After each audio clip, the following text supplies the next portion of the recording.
नमस्कार दोस्तों, आप सभी का स्वागत है। आज हम आपके लिए लेकर आए हैं बॉलीवुड की बेहद खूबसूरत अदाकारा के विषय में। आज हम आपको निरूपा रॉय जी के विषय में बताएंगे, तो वीडियो को अंत तक देखिएगा। चैनल को लाइक और सब्सक्राइब कर दीजिएगा और चैनल की मेंबरशिप लेने के बारे में ज़रूर सोचिएगा अगर आप नए हैं। तो आइए शुरू करते हैं। निरूपा रॉय जी अपने ज़माने की एक बेहद खूबसूरत अदाकारा है।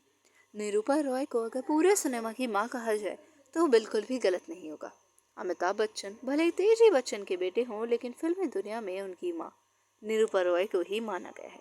किसी भी अभिनेत्री ने इतनी बार बिग बी के साथ नायिका का किरदार नहीं निभाया होगा जितनी बार निरूपा ने उनकी माँ का किरदार अदा किया है। 4 जनवरी 1931 को एक गुजराती परिवार में जन्मी कोकिला किशोर चंद्र बलसारा की शादी मात्र 15 साल की उम्र में कमल रॉय से कर दी गई थी। उस समय वह स्कूल की एक छात्रा थी जब उनके पिता ने उनकी शादी कर दी थी। 1946 में आई रौनक देवी नामक गुजराती फिल्म में बतौर हीरोइन अपने करियर की शुरुआत करने के बाद कोकिला किशोर चंद्र बलसारा बन गई निरूपा रॉय। भले ही उन्होंने अपने फिल्मी करियर की शुरुआत एक हीरोइन के रूप में की हो, लेकिन उन्हें पहचान सिनेमाई माँ के रूप में ही हासिल हुई। एक समय ऐसा था जब हर फिल्म में माँ का किरदार इन्हीं के पास होता था, क्योंकि इस किरदार को इतने बखूबी अदा करती थी, इतनी खूबसूरती से निभाती थी कि हर डायरेक्टर इन्हें ही वो किरदार ऑफर किया करते थे। इसी तरह इन्होंने लगभग 300 से अधिक फिल्मों में अभिनय कर दिखाया और अपने नाम एक बड़ा रिकॉर्ड दर्ज करा दिया। साल 1983 में एक मैगजीन को दिए अपने एक इंटरव्यू में निरूपा ने खुलासा किया था कि उनका फिल्मी करियर उनके पति कमल रॉय के शौक के कारण शुरू हुआ था। दरअसल उनके पति फिल्मों के काफी शौकीन थे और उनकी ये इच्छा थी कि वह फिल्मों में एक अभिनेता बने।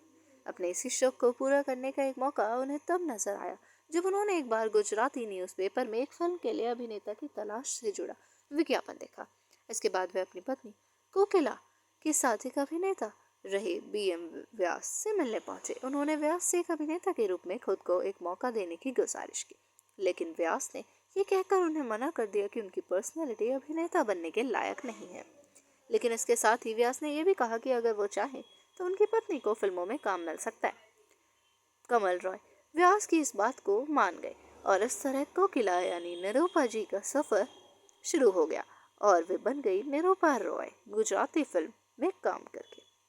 फिल्मी पर्दे पर हमेशा एक माँ के रूप में नजर आने वाली निरूपा रॉय सुपरमैन का किरदार निभाने वाली पहली एक्ट्रेस थी। निरूपा ने अमर राज नामक फिल्म से हिंदी सिनेमा में अपना डेब्यू पेश किया था। उन्होंने इस फिल्म में त्रिलोक कपूर के साथ काम किया था, जो कई फिल्मों में उनके हीरो भी रहे। इन सब के बावजूद निरूपा रॉय को असली पहचान सिनेमाई माँ के रूप में ही हासिल हुई थी। माँ से पहले दर्शकों ने निरूपा रॉय को देवी माँ के रूप में पर्दे पर कई बार देखा। उन्होंने 1940 से 1950 के दशक में कई धार्मिक फिल्में की।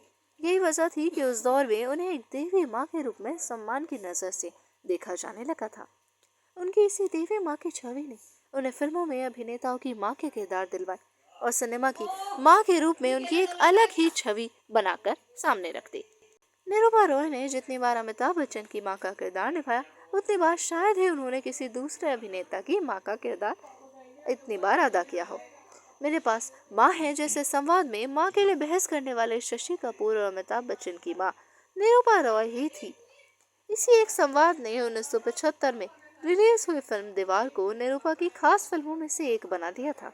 इसके बाद तो उन्होंने खून पसीना, मुकद्दर का सिकंदर, अमर अकबर एंथनी, सुहाग, इनकलाब, गिरफ्तार, मर्द और गंगा जमुना सरस्वती जैसी कई फिल्मों में अभिनेता अमिताभ बच्चन की माँ का किरदार अदा किया और उनकी सिनेमाई माँ बनकर दिखा दिया सभी को। और बिग बी तो आप जानते ही हैं कि कितने बड़े सुपरस्टार हैं। उन्हें सदी का महानायक कहा जाता है और उनकी माँ का किरदार निभाना भी कोई छोटी मोटी बात नहीं है। उनकी फिल्मों में इतनी बार उनकी माँ बनी अदाकारा ने बहुत अधिक प्रसिद्धि लूटी और अपने जीवन में अपना एक अलग मुकाम हासिल कर दिखाया। आप सभी का वीडियो को देखने के लिए बहुत बहुत धन्यवाद और आभार।